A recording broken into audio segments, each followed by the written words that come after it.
All of it is yours. It's our shared wisdom, and it's all pointing towards an experience.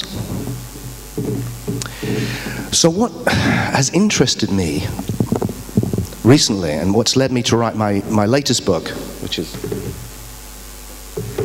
this little thing called Lucid Living, a book you can read in an hour that will turn your world inside out. You know, it's the shortest book I've ever written by a long, long way, but I have to say it took me the longest to write it. Because what I tried to do was to find a way of expressing what I'd come to understand of this perennial wisdom in a way that I hoped would speak to us now and lead us beyond all the concepts, you know, nirvana and Tao and all these things which are exotic and interesting, but take us away from what it's really about, which is our life as it is. And to see if we could, if I could for us, try and, as my offering back for all that I get given, to say this in a way which could help us experience this.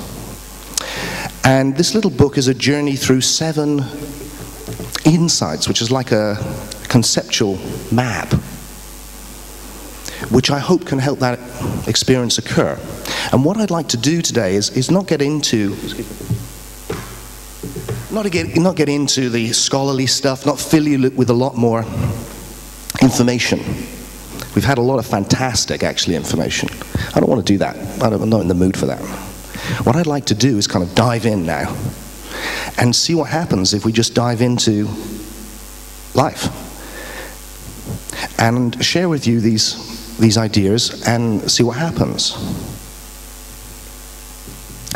Now, this experience, wherever I read about it, I see it described again and again as waking up. Whether it's the Zen masters or the Sufi sages or whoever the hell it is, St. Paul, the Gnostic Christians, it's waking up. And the message I hear is, and it's one which you may have heard 100 times, but whenever I hear it, it's still as confronting. It's, look, you're not who you think you are. Life isn't what it seems to be. Because life is like a dream, and you are the dreamer. And what I'd like to do is try and unpack what I think that really means. Now, the book is called Lucid Living. And I've called it Lucid Living because I want to draw a comparison with lucid dreaming. Lucid dreaming is a very interesting state. Many of you will have experienced it, I'm sure. It's quite common. Lucid dreaming is when, well, normally when you dream, you're just sucked into your dream. Yeah? You're unconsciously, you think you're the person you appear to be in the dream. You're caught up in the dramas that are pushing you through, running from the baddies, trying to get laid, whatever. That's my dreams. It's all, you know, you're engrossed, yeah, in the drama. But when you dream lucidly, you recognize that you're dreaming. You see that it's a dream. Very interesting space to be in, because it shows you kind of have 2 identities. Because on the one hand, there's you in the dream, the person you appear to be in the dream, maybe the person you appear to be now, maybe someone else, right? But you're who you are in your dream, on the one hand. But on the other hand, you're the dreamer. You're the awareness within which this dream is arising.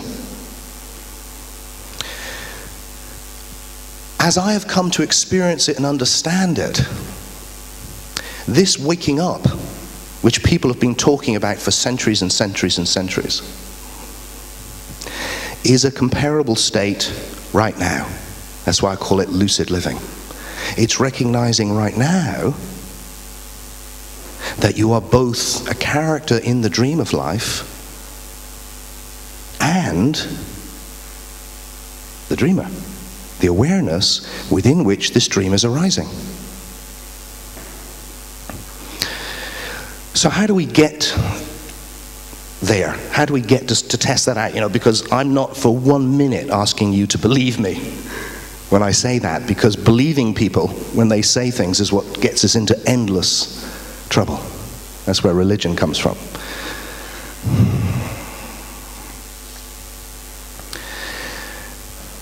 What I want to do is suggest that you check it out. And what these 7 ideas are just ideas for you to check out. And I don't want you to check them out now while I talk. See if you think that, you know, I'll say some stuff and how I feel about it, and you can, you know, you've got that thing going, you're watching, and you know, do that and just see what you think. And then this experience can sometimes just, you can kind of get it. And it's a bit like getting it, the analogy which works for me is a bit like, do you remember there was a big fad a few years ago with these magic eye pictures, the 3D pictures? Where someone would show you a lot of colored dots. And they'd say, look, if you look at this in the right way, it turns into this incredible 3D image. And the first time my friends did that for me, you know, dots. dots, dots, dots, dots, dots, dots, dots. And I was told, you know, look, keep doing it, keep doing it, keep doing it, and it'll happen. And I was like, I can't do it, I'm too stupid, I wear glasses, there's something, I can't do this. Until, of course, you know, I kept going and going, and then it happened, whoa! And then suddenly from these dots, there was a picture of dolphins going through the waves, and it was amazing. You know, it's really quite a buzz, isn't it, when it just, wow, optical illusion. And then gone. How did I do that? Interesting, the way you do that is you don't look at the dots. You look through the dots at infinity. And if you focus on infinity, the dots, because of some form of optical illusion, become this 3D image, which isn't really there.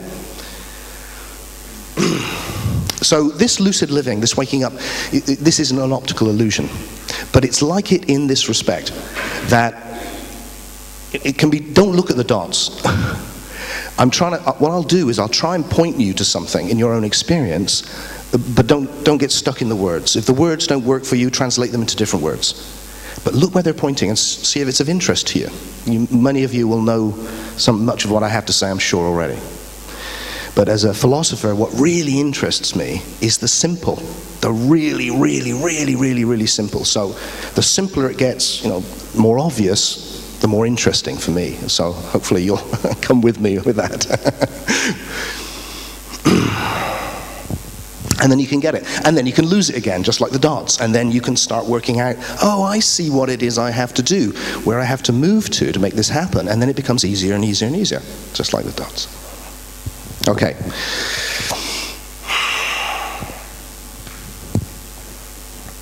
So the first of these 7 ideas is really, really, really obvious. And equally, in my view, profound. And it's this. Life is a mystery. Life is a mystery. Life is quite literally the mother of all mysteries.